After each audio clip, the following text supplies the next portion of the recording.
Welcome, folks, to this week's edition of Tech Sales Advice. I am, of course, your host, Chris White, and this is a pretty special session. We've actually got a few things that we're going to talk about, and we've actually got some material to share. And by the way, folks, these are live conversations. It is the Monday after Easter. So to those of you who celebrated Easter over the weekend, happy belated Easter.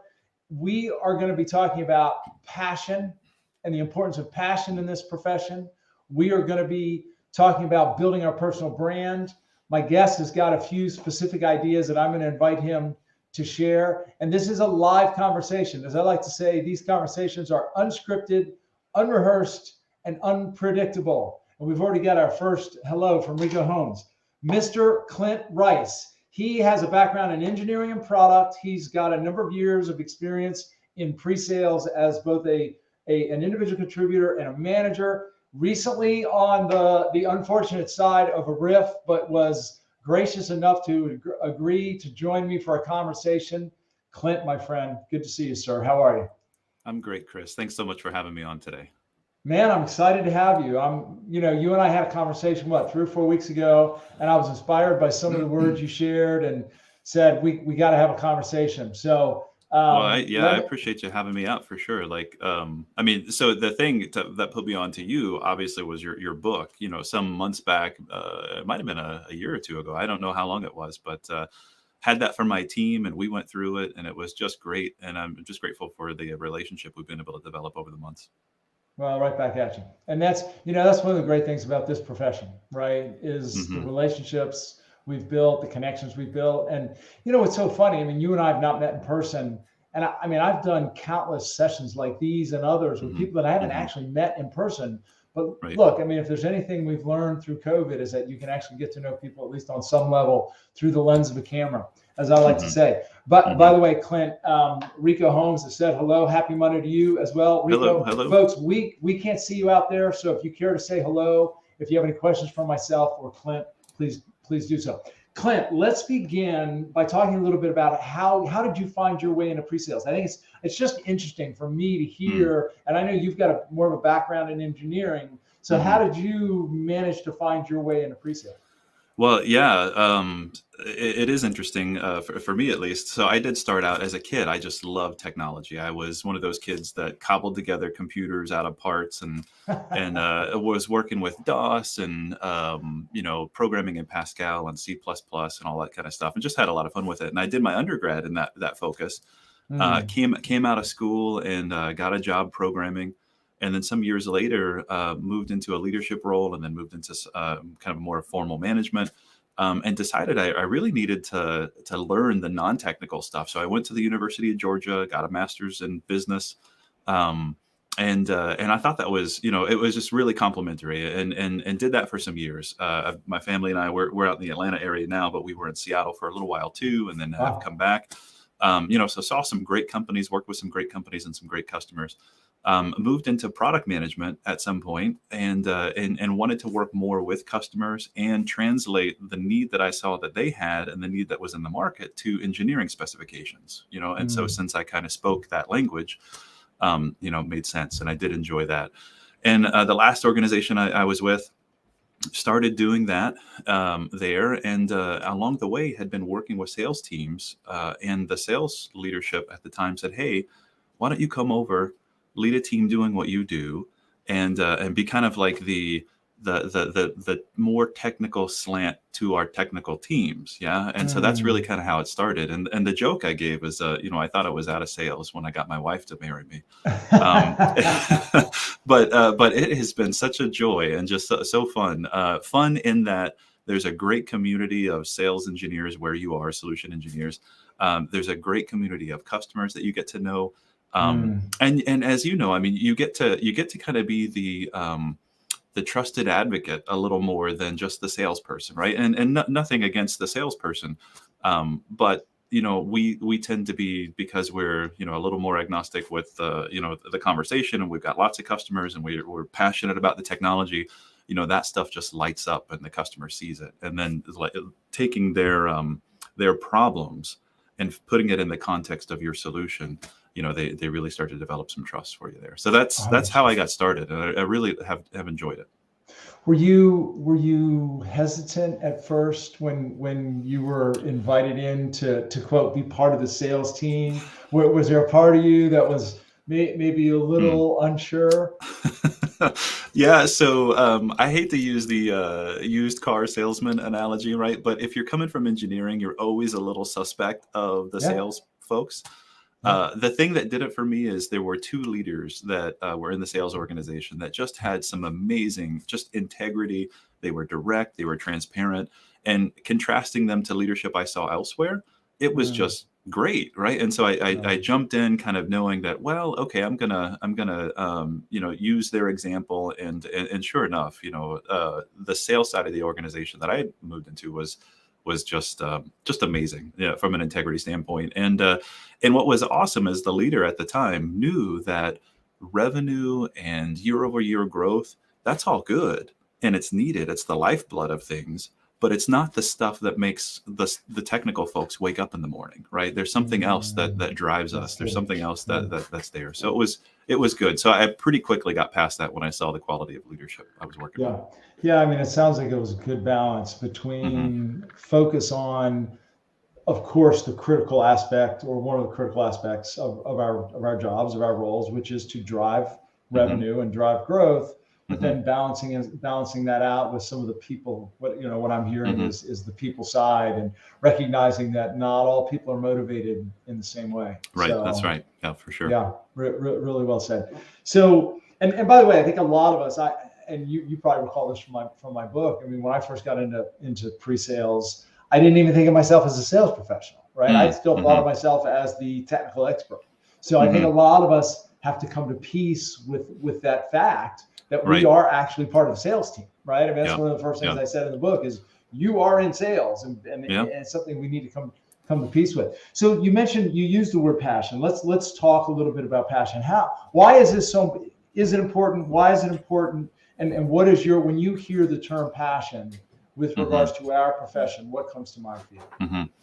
Well, I've seen plenty of people that have had passion in kind of different areas, different focus. Some folks really, really focus on the technology and just enamored with that.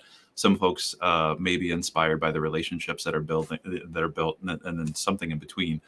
But it kind of gets into some of the stuff we'll talk about around brand building a little bit. I know that's something we want to get to, but you want to be known for having passion, right? You really do. Mm, You don't want and all of us have been on calls that just can be put you to sleep. They're doing a click point demo, and you're like, okay, I could have just signed into a YouTube webinar and watched the same thing. So passion as it comes out, you get the customer excited, you get the team excited. You're not aiming to get anybody excited. You're just letting that excitement come out. And when it mm, does, it really helps you with the momentum of what you're trying to accomplish.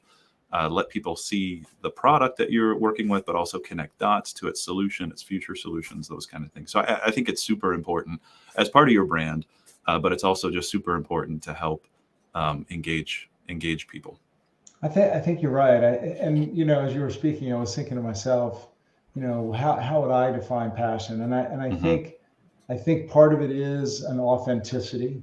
I Mm-hmm. think I think part of it is putting emotion Hmm. into your delivery, and it's having a belief in what you're selling, in the problems that you're solving, Hmm. and being able to communicate that. I Hmm. I, I think if for those of us who are going to succeed in this profession, you do have to find your passion in some. There has to be some level of passion and energy and enthusiasm for what you're doing, and Hmm. that needs to come through when Yeah. you're communicating, right? Right. Yeah. I mean, if you're not excited about it, is anyone else going to be? That's it. No, the salesperson, their excitement's going to be a bit different. I think the customer may be a little bit, or the prospect may be a little bit overwhelmed with the problem they're trying to solve. And so if they see Yeah, somebody who's really generating ideas, thinking a little bit out of the box, if the customer or prospect knows that when you sign out of your web meeting or in-person meeting,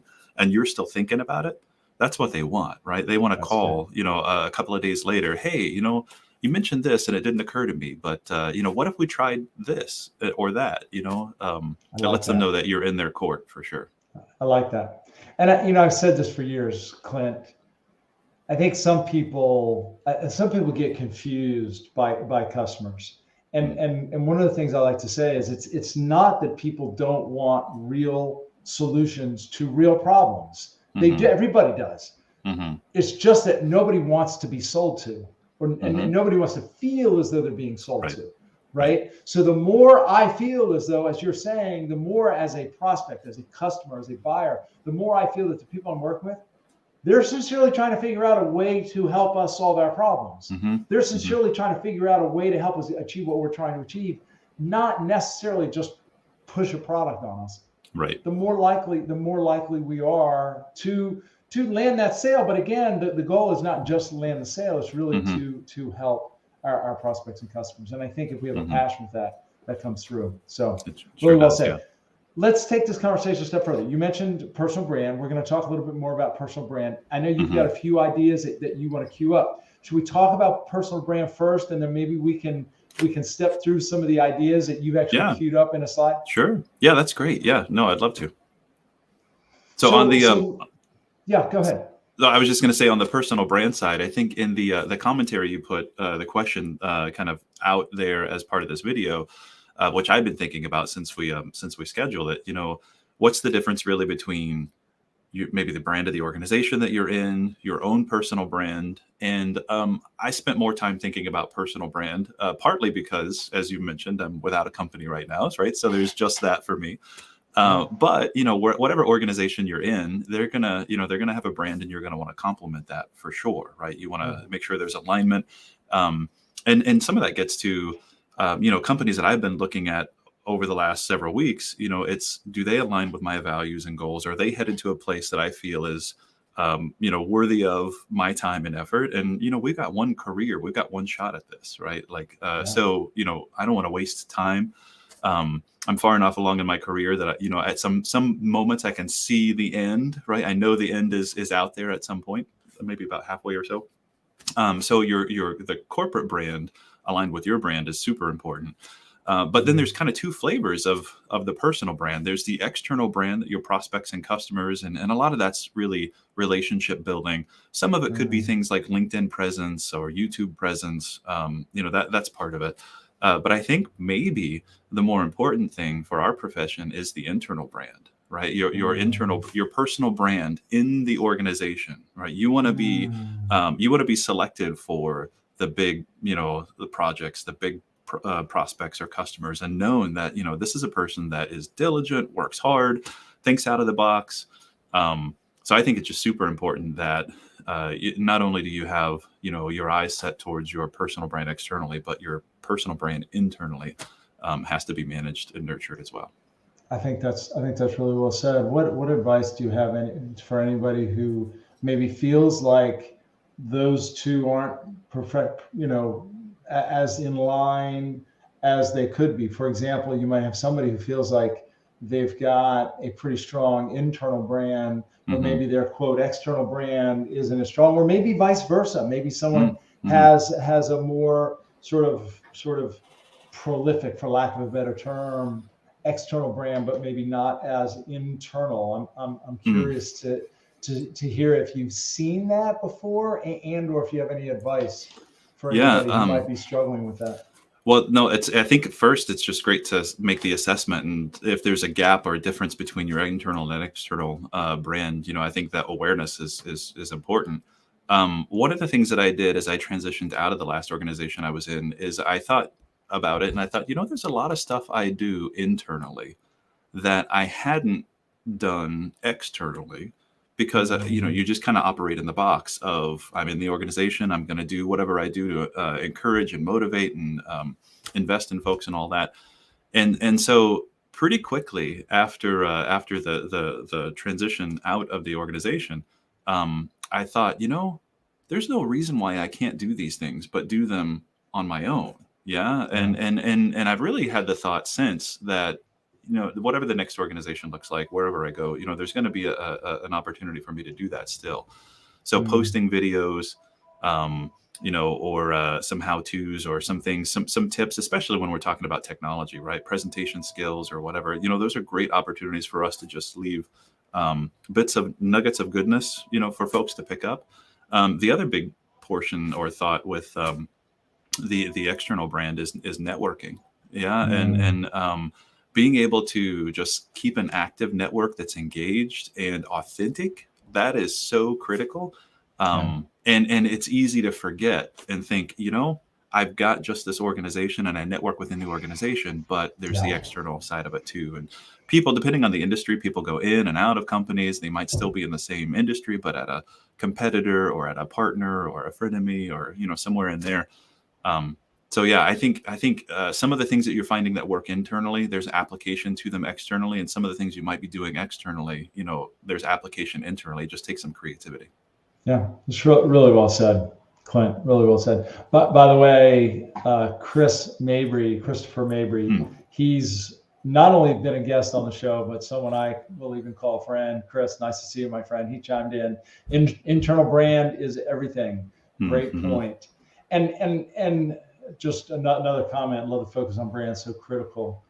There's still the importance of brand. Yes, well said. I don't see the name for whoever wrote that, but thank you for chiming in. Yeah, it really is a big. I think more and more, particularly in this day and age, we've been now through COVID. We're coming out of COVID. Now we're in a recession. I do think that we need to be aware of our professional brand, our personal brand, and I think this notion of there's both an internal brand and an external brand, and if anybody takes anything away from this conversation, at least in the early going here, is to sort of put both of them on the table and take a look. And do you tend to have more natural tendencies, or are you stronger on one side or the other?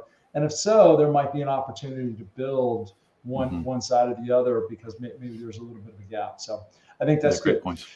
So let's talk about this a little bit further in the context of the importance of pre-sales, and I know you have a point of view, Clint. By the way, I always love getting people's point of view on pre-sales, and I'm reading your point of view here. Where corporate vision, messaging, domain expertise, technology, and relationships intersect.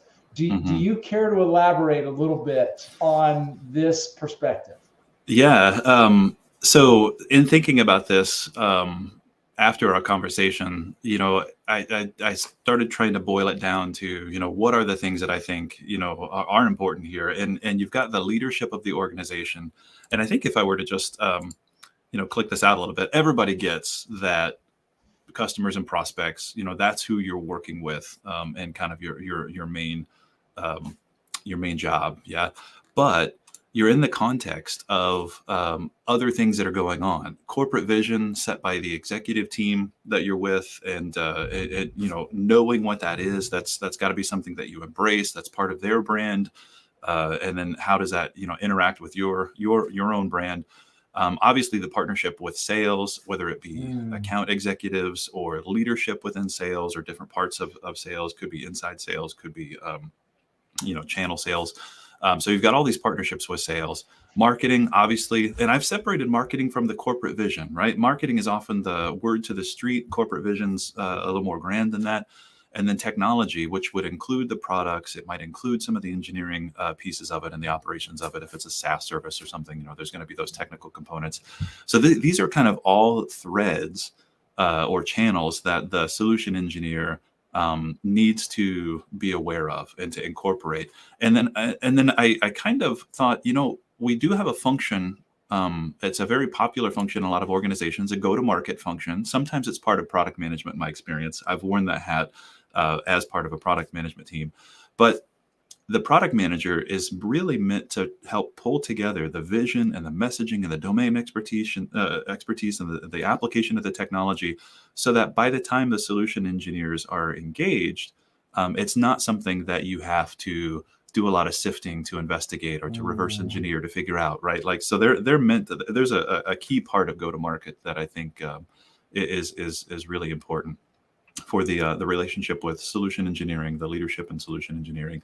And then I do have go-to-market kind of outside of relationships, because I think those are so central to the solution engineer, the relationships like on this this paper or this slide, but also on directly with customers and those things. So this is the way I would kind of put the landscape. I've got more slides related to, or not slides, but just a further build out related to kind of the main points of pre-sales that I think are important. And do you want to maybe talk a little bit about this before I jump into those? Sure. I mean, I'll just share one observation. Sort of looking. By the way, I like that picture you got of me. It's sort of a slender version of you know the sales and solution engineer. No, you know the thought, I guess, that triggers when I see this, and I think a lot of us talk about this. I really do believe that the solution engineer is the glue in so many cases between sales, between marketing, between product, between technology, and the customer. In so many cases, we really are the leading edge in dealing directly with. I mean, obviously, sales, marketing deals with customers, sales deal with customers, obviously. Sure. But it's the solution engineer, the sales engineer that the customers are really coming to with the difficult questions. They're looking to for expertise, for guidance, for recommendations. And I just think it's such a critical part to understand about this profession that, look, we're pulled in lots of different directions. We have to be sort of, equal parts technology, product, sales, marketing, relationship builders, advocates. That's what makes our role so critical. And it's funny, Clint, honestly, for probably 2 decades, I've been saying that to me, the ideal go-to-market synergy is when the things that marketing is promoting through their campaigns, the messages and the things that they're promoting, align with what the sales professionals are pitching, which aligns with what the solution engineers are explaining and demonstrating and proving and POCs, which then align with the customer's actual experience with the product. Yeah. Like when marketing and sales and pre-sales and product all align in terms of the customer's experience, I mean, we have the perfect go-to-market orchestration. To me, that's one of that is the challenge, I think, for all software organizations and technology, or probably all organizations, is to keep all those in line. And I think we play a critically large role in that activity. Yeah, totally agree. I think it's just such a great observation, and it's so easy to see in practice those things get out of alignment. And in my experience, it's often the pre-sales team, the solution engineer, that has to make it work, right? Boots on the ground, right in the moment. And if the messaging's a little bit out of alignment, or the product is a little bit weird in this area, or if sales targets are askew, like it all comes to a head with pre-sales. Sorry, go ahead, Clint. No, I was just going to say, just such a great observation. And to executives out there, pre-sales is such an important input into the organizational health. You really got to get feedback from your solution engineering team. For sure. Well, and the thing that comes to mind for me, Clint, and look, I'm the first to admit, there were times when I felt like this when I was in the field, relatively early in my pre-sales career. When I was in the field, I think a lot of times the solution engineers, we find ourselves thinking, why should I be the person who's trying to pull all these pieces together? Like, why should I be the one going to product, telling them that these are the things that we need? Or why should I be going to marketing, telling that? Well, the answer is because we're the ones that have the visibility. We're the ones that have the insight. We understand the technology. We understand the product. We're talking to customers. We're seeing the sales presentation. Like, we're the ones where all these things are coming together. So yeah, for sure. Whether you think it falls on your shoulders or not, the truth is that we're in the right place to do those things. So I think that to me is both a role and a responsibility that we should embrace. For sure. You mentioned earlier that those other groups, marketing or product, even engineering, and sales leadership, I would maybe put them in a slightly different category. Corporate vision also, they all have input to customers, but the context of their relationship with customers, the context of that is different. Our context is a specific set of problems that the customer or the prospect is trying to solve. And Yeah. a lot of times their butt is on the line to get it done, right? Like they've got an That's right. objective. Sometimes marketing might have great customer input, but it could be through the form of surveys. It might be webinar feedback. It could be at conferences. Product, a little bit more like that, right? Product, though, is you're going to have relationships with customers, but a lot of times you're stepping out of the problems to talk big picture. Where do we go with the roadmap? What things are coming up? And you forget the moment, right? As a product person back in the day, I remember many times being asked to come in and present a roadmap. And, there's nothing worse than having to present a roadmap to a customer that has current problems that aren't being solved. That's what they want to talk about, right? And so I would take my product hat off and say, okay, you know what? You guys don't want to see a roadmap right now. Let's talk about your existing issues, get those resolved and figure out what's going on and how you can make most use of the product that you have. Then I'm thinking in the back of my head, I'll earn the right to show you the roadmap. Yeah. What went through my mind hearing you say that? And that's why they invited you to join the sales team. Because of that, because of that, what I would call situational awareness, that the emotional intelligence to be present in the moment, read the situation, read the scenario, and recognize, because somebody with product management blinders on would have walked into that meeting and said, well, that's not my problem. I'm just here to deliver a roadmap. If they've got current issues, that's somebody else's problem, right? But you had the emotional presence to pick up on that and pivot and turn, right? Which is, again, I mean, that's what we do. But by the way, Clint, let me push our own pause button here for a moment. Sure. I saw that Rico asked, what would you suggest as a best practice to build a personal brand? And he's actually gotten a few responses, one of which was from Chris Pompilio. Chris, nice to see you again, my friend. But I think we're going to answer that question right now. So let's dive a little bit deeper into some of your ideas, because I think these are some areas where people can really begin to really develop their personal brand around some of these ideas. Yeah. So, it's so the first point I would call discovery and learning. And, I think people in general, it's not just customers and prospects, but people, trust is built by hearing and understanding and certainly following through, right? But if you're not heard or if you're not understood and you're just trying to bypass things to get to, yeah, that's great, but here's our solution. You're never going to build trust. So invest the time to do, proper discovery, to do learning. And I would include learning outside the context of maybe customers also. Learning, we've got to stay plugged into the technology stuff that's going on, right? If we're having conversations with customers that aren't factoring in things like ChatGPT and where that's going, we're missing a ton and not offering our customers what we should be. So discovery and learning would be the first, making sure the customer or the prospect knows that you're heard. They're heard, and that you understand them. And that would be, done by perhaps echoing back to them what you think you've heard, getting clarification and asking good questions. From there, a lot of times we do kind of go into this mode of, the product does X, I'm going to show X. And I think we've got to step away from features and move more towards use cases. And I've seen time and time again where, there should be a library of use cases. And then, yes, we've got to have technical mastery of the software.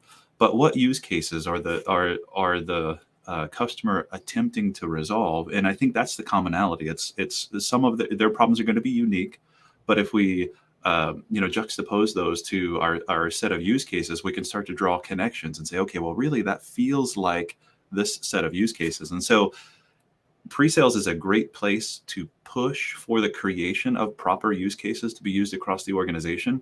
And it is a bit like swimming upstream to start with pre-sales, because it would be great if it started in product or if it started, early at the inception phase of a product. But we provide, as you said, Chris, we provide that knowledge about, what's actually happening.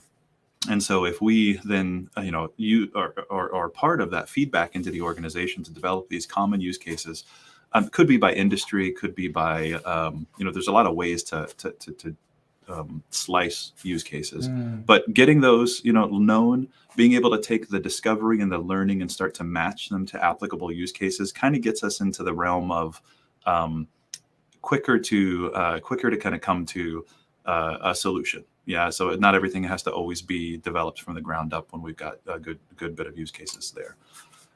Next, I've been on many, especially as technologies progressed from things like on-premise software to SaaS software. I've been in many conversations where customers have said, "Well, give me a TCO, right? Total cost of ownership." And sometimes TCO is a little bit of a fool's errand because it's just hard to do an apples to apples comparison. It's a little more like apples to oranges in some cases. So those use cases are related to value that gets created at the time the use case is fulfilled. And how does your solution really emphasize or target increased value? And then that translates pretty directly to ROI. So being able to take those measurable value points that are part of the use case, put them on paper, help someone see that, if you make an investment here in these areas, over time at a pace you can absorb, that's kind of key too, is an organization can't do everything all in one go. So, you've got to learn through your discovery and learning how radical of a set of solutions might you be able to present, or how conservative do you need to be based on just that organization. So laddering that to value creation and an ROI is super important. And then next, everybody knows that we do demonstrations, right? We do demos. That's kind of one of the main things. But I think these three things that we've talked about leading up to demonstrations help us make sure we're staying focused in the areas that we need to be, not diverting into things that might be cool and they might look great, but they're not really going to advance the conversation. And then all that kind of loops back into partnership building. So if you've gone through this, you've earned the right to do a demo, you've earned the right to kind of ladder your solution to their problems in a way that is absorbable. But then, and this is where the partnerships with internal folks matter. Not only does the customer need to buy a solution that fits the problems that you've just talked about, but they've got to know that tomorrow's problems are going to be solvable by what your organization or your solution can provide. And so having a strategic partnership with the customer, but also your product team, being able to bring those roadmap conversations in, super important. So my thoughts as I've considered this is really that these are kind of the 5 areas that I think if we were nailing these within pre-sales, that our brand would be, top notch, and our effectiveness, which would be directly related, would be amazing. Really powerful, Clint. Really powerful. I'm inspired to just leave this up for a minute and talk through. But by the way, Clint, I like to say that these conversations are unscripted, unrehearsed, and unpredictable. And it's unpredictable because I didn't expect you to have this complete of a model to share. But clearly you spent a minute preparing, which I love. I think you've raised the bar on these sessions. So I have to give you a great deal of credit on that. I love this, and it's interesting. You're quite familiar with the 6 habits that I wrote about, and as you were talking through, I was wondering, there's certainly some traces of 6 habits throughout this. I am inspired to just share a few thoughts that I had as you're going through on each one. The first is discovery and learning. What struck a chord with me is this notion of the importance of listening to learn and listening to understand. And I do think that we use, discovery is a very popular term in our profession. And there's been a lot written about it. There's a lot discussed, but I think the key word that you've added there is learning. We do need to engage in discovery more from the context of truly trying to learn and understand what are they trying to do, Mm-hmm. right? As opposed to sort of giving it lip service, right? Let's just do enough discovery so that we can use it against them when we demonstrate our product, Right. right? Right. Mm-hmm.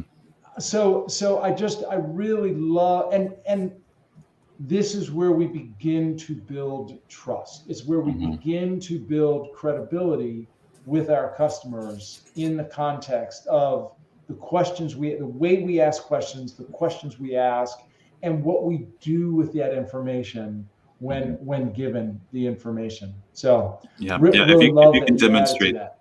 yeah, no, well, if you can demonstrate that you've heard and understood, then, discovery is great. But how many times have you seen somebody maybe a little more junior, they're just going through a checklist, right? And they're filling in blanks, and are they retaining it? I don't know. Is it translating? I'm not sure. They might be asking the same question more than one time. Like, that's just kind of wasting everybody's time. And depending on where you are in your career, you're going to be able to do this better or not. But it's really got to go into learning to your point.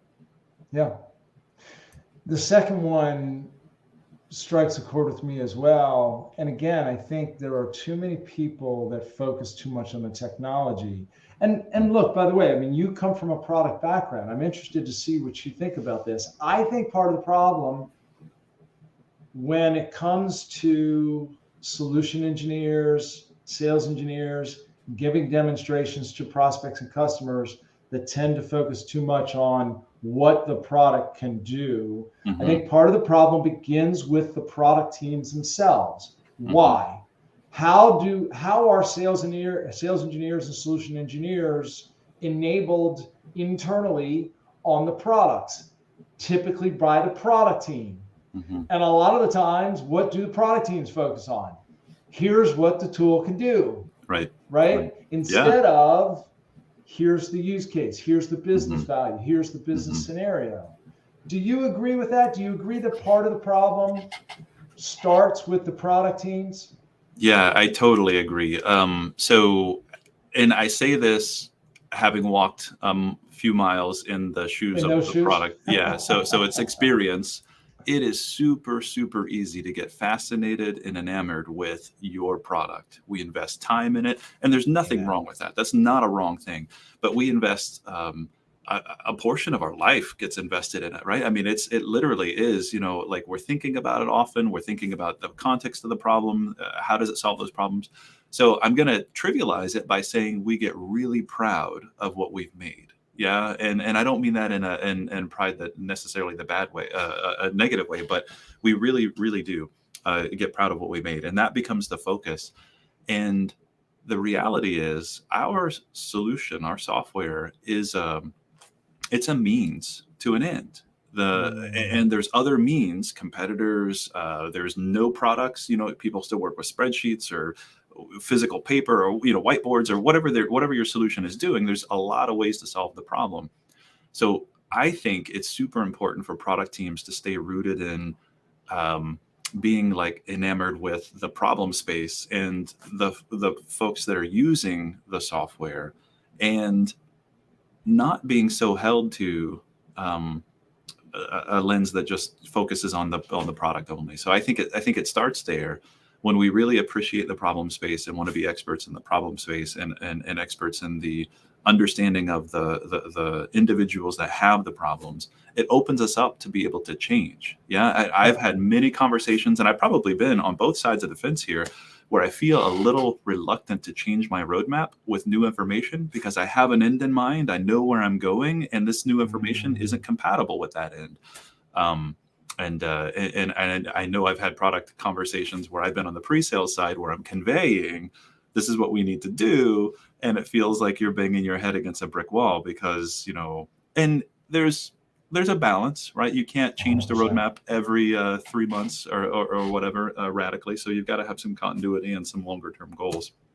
But yeah, I think it starts there, and it starts with an idea that the problems are the focus, and the solution can change, and the context of the application of the solution can change too. At one organization I was at, we had giant wall boards that were workflows and it was specific to the insurance industry. So what happens in this case when someone's processing a claim, right? Like without regard to our solution, just what happens? Right. And where does our solution fit? Where do other solutions fit?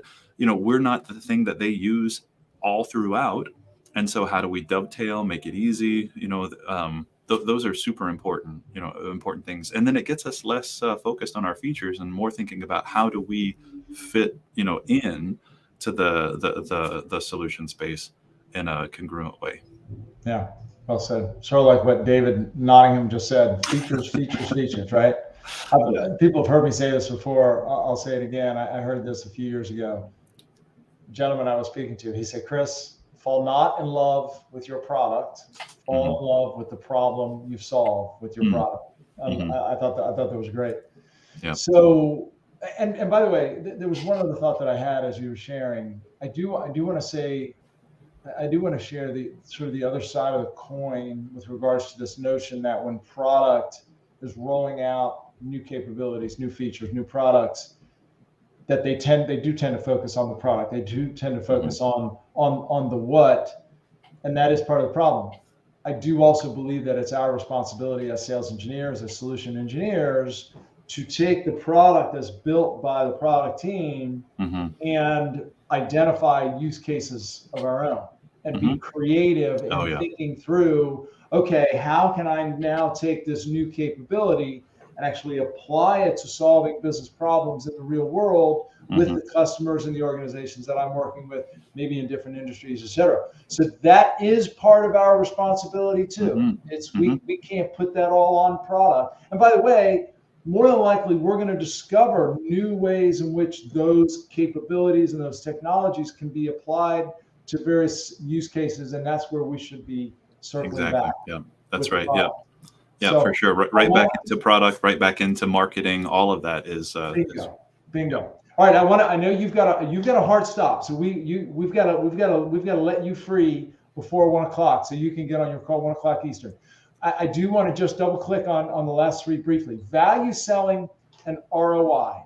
By the way, I'm very glad that you brought up value selling and ROI, because when you were first talking about use cases, I wrote down the words business scenarios and outcomes, and then your very next one was value selling and ROI.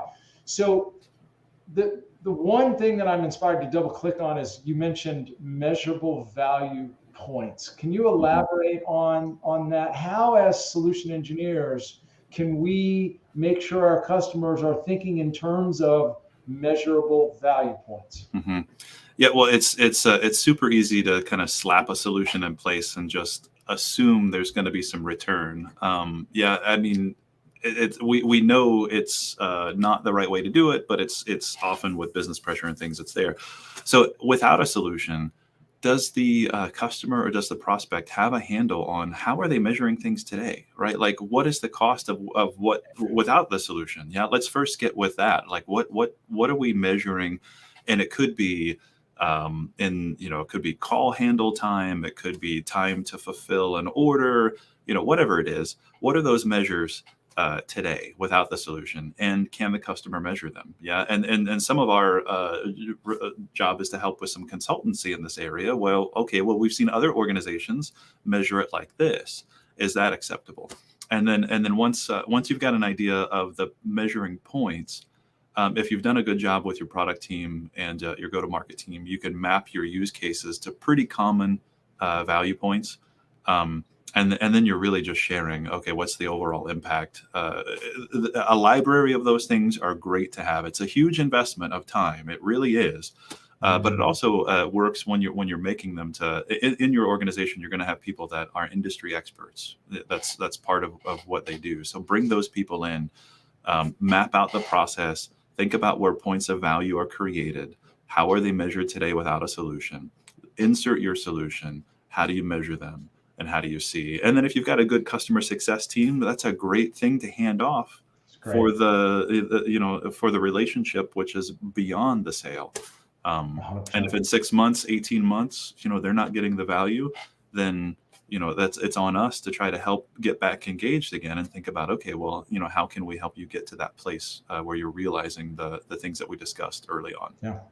Well, and that customer success team is also a great proving ground for better understanding, well, how are our current customers realizing value from our solution, and what metrics are they using? And by the way, I'm so glad that you said what you said, which is we should be asking our prospects and customers, well, how are you currently measuring performance? How are you currently measuring success? Right? I mean, that, because I hear it all the time. I mean, as you well know, I run a sales training business, and I have people ask me all the time, well, Chris, how can we measure success of your program? And the very first question I respond with is, well, what are you currently measuring? And how are you currently measuring performance, right? And which of those levers are you trying to improve, right? Which of those numbers are you trying to improve? Let's focus there, right? Yeah. Having it in the context of what they do today is so important, because there's skepticism. There's just always going to be a little bit of skepticism. If somebody brings me a new measuring system, I'm betting it's going to be slanted towards them. Yeah. Like, so if we can use the measuring system that the customer prospects already have and enhance it, it helps foster trust. And I'm also inspired to say, we've talked about product and sales enablement a couple of times. I mean, these are things that should be coming out during the internal enablement when products are being rolled out. The typical corporate measures or metrics, performance measures that we are aligning these solutions to in the ideal world, right? So very good. Demonstration. And you're right. This is a big, for many of us in this profession, demonstrating the solution is a big part of our role. I'm inspired to ask you one question, because you and I could spend just probably an hour talking about the demonstration. If you had to narrow down one piece of advice that you give to people when giving a demonstration, what might that be? Well, so one piece. So I would say stay focused on, once you've heard the customer problem and you know kind of what their biggest one is, like stay focused there, right? It's so easy to go down rabbit trails. It's so easy to, well, this thing's closely related to this other thing, and you're off. And some of that's needed at some point, and that kind of leads into the next one. We've got to also communicate that the solution is big enough to handle problems we're not talking about today, right? That's great. But that comes later, right? There's a time for that. It's not up front. So I would say stay focused on, the phrase comes to mind: major on the majors, minor on the minors. That's good. Yeah, I like that. There's a term that I like to use. I don't know if you've ever heard me say it. I like to say we need to lead with and focus on the decision maker's whiteboard, right? Like imagine the whiteboard, right? There's only a few big ticket items on the whiteboard. The more our demo aligns with what's on the whiteboard, which is what they care about, the better off the conversation. And if it's our true north, it'll keep us from going into the weeds and down the rabbit holes, et cetera.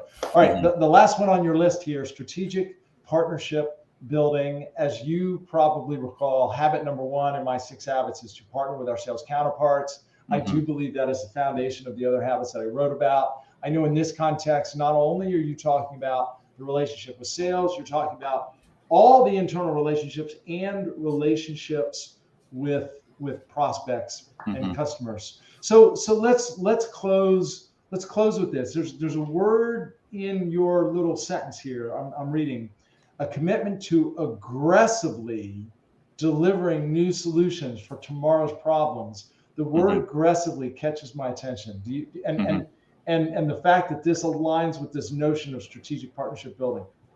Do you care to elaborate on that? Yeah. Well, so any organization, as a buyer, any organization I want to invest in, I want to know it's an organization that has a future and that they aren't just kind of drifting. Yeah, like the solution is what it is, and they're adding some incremental improvements. We're all kind of in a situation, in an environment where there's some radical stuff happening in technology, and we want our vendors and our partners to be a part of that. So I use the word aggressively as we show that the solution can solve current problems. Business is changing aggressively. solutions for tomorrow have to be provided at the same rate, right? So I would say that that's the key is am I conveying, and this gets back to the branding, am I conveying a brand to my prospects and customers that my organization is the right organization for them to hitch their wagon to in this area, and know that tomorrow's problems, we're anticipating it, we're thinking it through, we're delivering it, we're taking the feedback from this experience, putting it into the roadmap, all the stuff that you want to hear. We want to make sure that that's conveyed and true. And business is moving fast, so we all have to be moving fast too. It's really well said. And the irony for me, Clint, is the word that came to mind as you were sharing that thought is passion. I think we could replace the word aggressively delivering new solutions with passionate. Yeah, I love that word too. Delivering new solutions, right? Which brings us full circle back to where we began. By the way, Ron Whitson said, and couldn't agree more. As pre-sales professionals, we have to be always moving forward, learning and growing. By the way, Ron, good to see you, my friend. He's also been a guest on the show. Clint, it has been an absolute delight. We're gonna have to wrap things up because I know you got to go, but I'm gonna invite you to hang around just for a minute so I can give you a parting gift backstage. Anything you'd like to share in closing as we put a bow on today's conversation? Well, pre-sales, working in pre-sales, working in leadership in pre-sales, whatever the role is, it's super exciting. And I would say, technology changes, relationships don't. People are the same, and don't forget that that's such a huge part of what we're doing within pre-sales is building relationships, and we're bringing solutions. But it's so important to have a relational focus in our role. People buy from people. At the end of the day, people buy from people. Yep. So, well, Clint, thank you very much for being a guest, sir. I wish you the best of luck. I have great confidence that you'll find something sooner than later. I know you're putting some good stuff out on YouTube. Safe to assume that you're happy to have people reach out and connect with you. Of course. Yeah, for sure. Yeah, I'd love that. Yeah, Chris, and thanks so much for the invite. It's been a pleasure talking with you as always, but it's just been a great pleasure. I don't know about you, but time seemed to fly particularly fast during this conversation. It sure did, yeah. To those of you who shared some comments, thanks so much for being on. Really appreciate all the discussion. Again, if you'd like these, I encourage you to follow Tech Sales Advisors. You can go to techsalesadvisors.com to check out some of the work we do there. Otherwise, I should be back next week. I try to do this at least once a week. So thanks for tuning in. We'll see you next time. Clint, thank you so much for being here, sir. Thanks, Chris. Cheers. All right. Bye-bye.